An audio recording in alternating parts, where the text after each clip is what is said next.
Hi guys, and welcome back to my channel. If you're new here, welcome. My name is Ruby. I have two small kids and today's video is actually going to be my second daughter's 18-month update.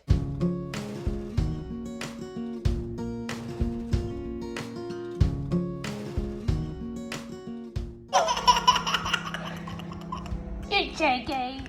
So if you are new here, I have two girls. Alaska is 3 and 3 months-ish, and Juniper is just turned 19 months old. So I'm a little bit late for her 18-month update, but that was done on purpose because we had a pediatrician appointment today, which is like a month after she turned 18 months. So I figured I may as well just wait and do that appointment and then kind of do a video after I kind of had all the appointments out of the way, if that makes sense. So if you are new here, please consider subscribing. I do lots of like motherhood videos. Honestly, I haven't had a very consistent schedule lately. Life is just extremely busy, but I am aiming for like one video a week right now. So if you would like to join, please do. And let's get into the video. So in this update, I'm going to talk all about her eating, her sleeping, what she's been up to, that kind of thing, some developmental things, her growth, everything like that. So maybe you have a similar age child, and yeah, I hope you enjoy this video and let's get into it. Okay, so here are her stats. So at 18 months old, she's 77 centimeters tall. I have no idea what that is in inches. I'm really sorry, but that puts her in the 6th percentile for height. So she's a little girl. We already know that. She's very small. She's short. For her weight, at 18 months, she was 9.5 kilos. When we weighed her today, she was 9.4 kilos. So she's lost about 150 grams, but nothing major. That puts her in the 25th percentile for weight, which is amazing because at 10 months old, she was in the 2nd percentile for weight. So fantastic news with her weight. And then her head circumference was 46 centimeters, which puts her in the 50th percentile. And her head has been the one thing that has remained like on the curve for her. So both her weight and her height have been like this, but her head has always been 50th. So that's good. So thankfully, not too worried about her weight anymore, not too worried about her growth. She's just a little girl. They're obviously going to keep an eye on it, but overall her weight has dramatically improved. She's just going to be little. We had a pediatrician appointment this morning, which I'll get into a bit later, but the main reason we went there was because she was low iron. So we actually didn't retest her iron today because I didn't want to get her blood tested yet, simply because I didn't keep her on the iron supplements for very long because they really mess with her stomach. So we actually saw a dietitian recently. She gave us a whole list of suggestions and like substitutions that are more iron rich to introduce into our diet. So we've been doing that, and we're going to retest in like 4 months time. So that's what's been going on with Miss Juniper. So let's just, while we're talking about food, let's jump into eating. So she's, gosh, so much has changed since her 12-month update. At 12 months, she'd just gone onto the bottles. We're done with bottles. No more bottles. Hallelujah. You don't even realize how like annoying it is to have to wash bottles until you're not doing it anymore. So yep, no more bottles. I'd say cut it out probably about 3 weeks ago now, just after she turned 18 months old. She was down to like none during the day, but she was still having them overnight. When she would wake up, she would have a bottle. But around the time I introduced like cow's milk to her just like on its own is when she stopped her bottles, because her bottles were still soy formula, and I guess the taste is not great compared to cow's milk. So we stopped the bottles. She wasn't drinking them anymore. It was entirely up to her. I kept making them for her and she just refused to drink them. So we're done with bottles. She doesn't really drink any milk like on its own. Occasionally, like maybe like 2 times a week, we give milk before bed, but it's not like an every night thing. She has milk in her cereal, and like she has lots of dairy mixed into her like diet, but overall no milk bottles. She's not relying on that for nutrition anymore. So that is amazing.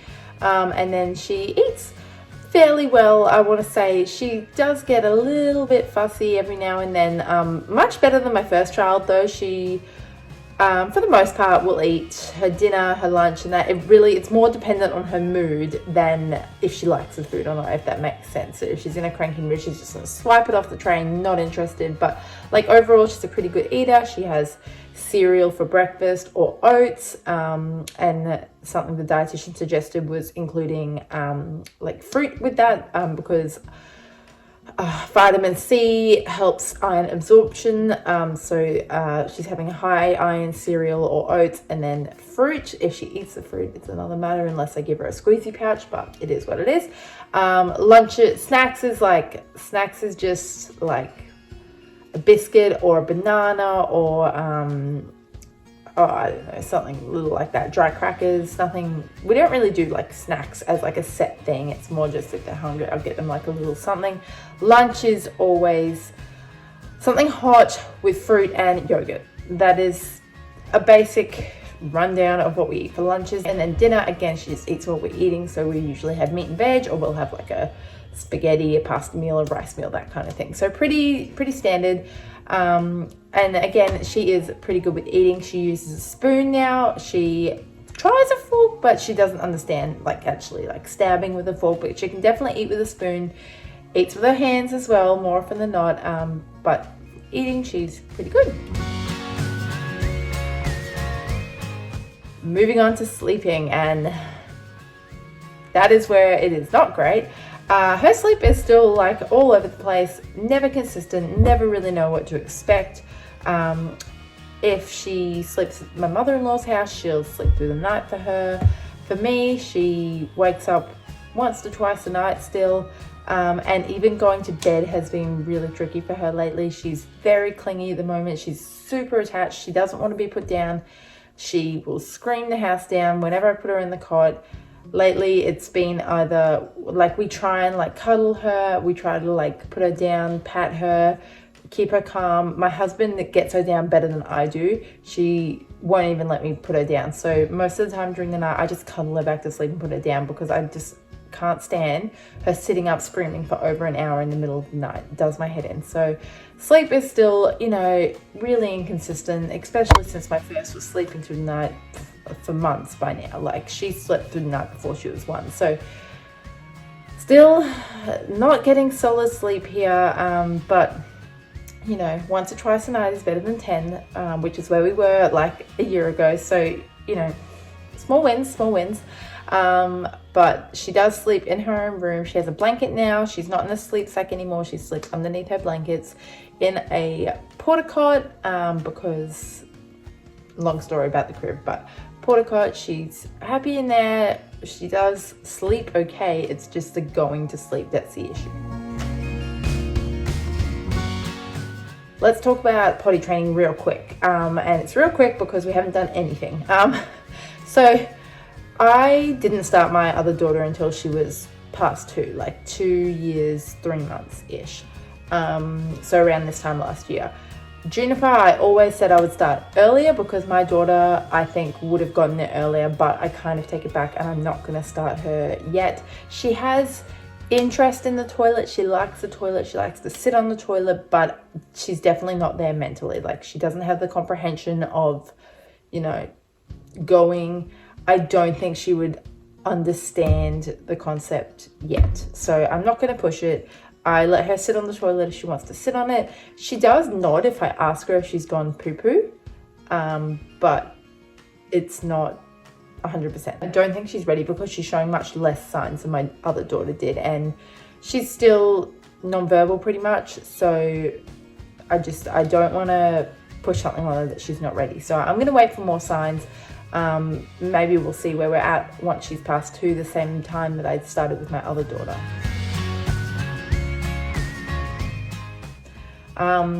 Speaking of speech, so that is one of the reasons we went to the pediatrician, because she is still very, very not verbal. She has a couple words. The issue is that she learns them and then forgets them. She does not consistently use any word except uh-oh. Uh-oh is her only true, like, functional word that she will say consistently in relation to the event that's happening. So if something drops or something falls, or like she drops something, she will say uh-oh consistently, but it's the only word that she knows functionally how to use correctly. All other words that she's come out with, she doesn't say consistently. She doesn't say like, it's a weird thing to describe, but she doesn't like repeat sounds back at you, and if she does try and say words, she whispers it. She doesn't say them out loud, and then she'll do it a couple times, and then you ask her again and it's not happening. So when we're at the pediatrician, I mentioned this issue and she agreed she needs a speech assessment, but she also told me, she also kind of assessed her there and then. I answered a bunch of questions. She played with some blocks. She like did a couple activities with her. She got another doctor in, so they agree she needs a hearing test to check for hearing difficulties, because that obviously could be related to speech. But they are also looking into a autism evaluation for her, because her behavior is extremely full on, and it's been like this since she was a baby. Literally since the second she came out of the womb, she has never been settled. I could never ever put her down as an infant.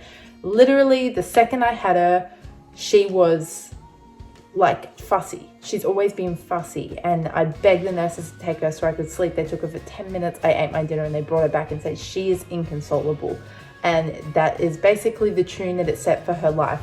Everywhere we go, I cannot put her down. She is fussy, clinging to me, crying, like writhing around. Like anything I do at home, if she's not in my arms, it's like that. If we go somewhere, it's like that. She doesn't sit in the pram. She hates being strapped into the car seat. She doesn't like getting dressed. She doesn't like having her hair put up. She hates being cleaned. Like anything like that sparks a meltdown.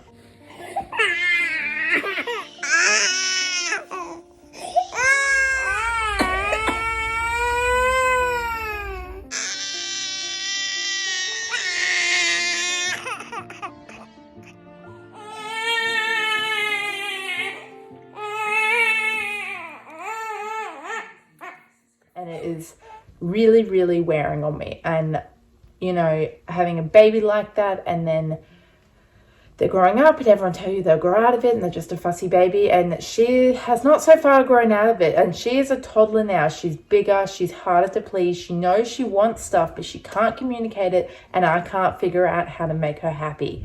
And it's getting to the point that I am really and truly struggling. It's not as easy as when she was a baby, because I would just feed her or I would put her in the baby carrier, and as long as she was close to me, she was happy. But it's not possible to do that anymore. She's a lot bigger. She isn't happy. She's unable to like regulate herself. So very like full on, as you can imagine. I am really, really struggling. Any time we are like any time we're doing anything, it's like this. And it's, you know, it's possible that she's just a very fussy child. It's possible that she's very frustrated because she can't speak. It's possible that maybe she can't hear and she is frustrated. But as the pediatrician said today, it is also possible that she may have an autism diagnosis, and this is why she struggles. And, you know, we need to understand what's happening. We need to evaluate her properly so we can get tools to support her through these tough moments for her, because she struggles with everyday life and therefore it makes me struggle. So basically she's referred us for a hearing test, and she's referred us for an evaluation which involves a occupational therapist, a speech pathologist, and no, it's gone. I can't remember what it was. I guess we'll find out. Of course, I will make a video about that when we get to that. She said it could be within 4 months, so it could be like a little while. But that is what's happening with Miss Juniper. Honestly, I'm not surprised. I'm not upset. Honestly, I'm just kind of like, okay, good. Let's do something. Let's at least explore the idea, because if that's not it, and it's literally just she's a fussy baby, then that's fine. I've lived through it for this long. I can manage for longer.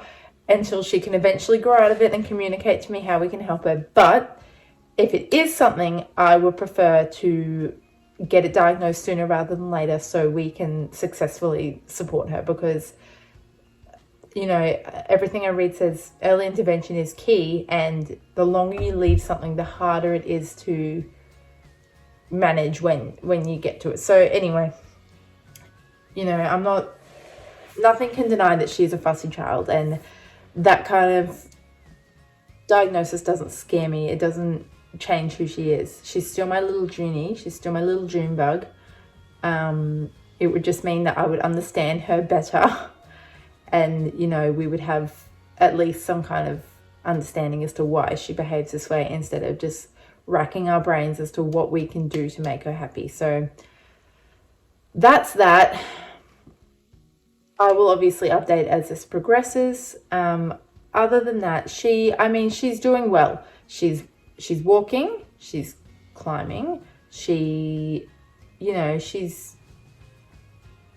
typical-ish for an 18-month-old, I would say. Like, physically, she's doing most of the things that an 18-month-old can do, but she is quite different. It is what it is. We're getting through it. We're managing. She loves her sister, but also her sister and herself fight like cats and dogs. Alaska just has to look at her and she will burst into tears. It's just a whole thing. Everyone's a little bit frustrated. But yeah, I'm going to leave it here. I hope you guys enjoyed this video. I will, of course, update as we kind of go along in this journey and see what happens. But thank you for watching, and I'll catch you in the next one.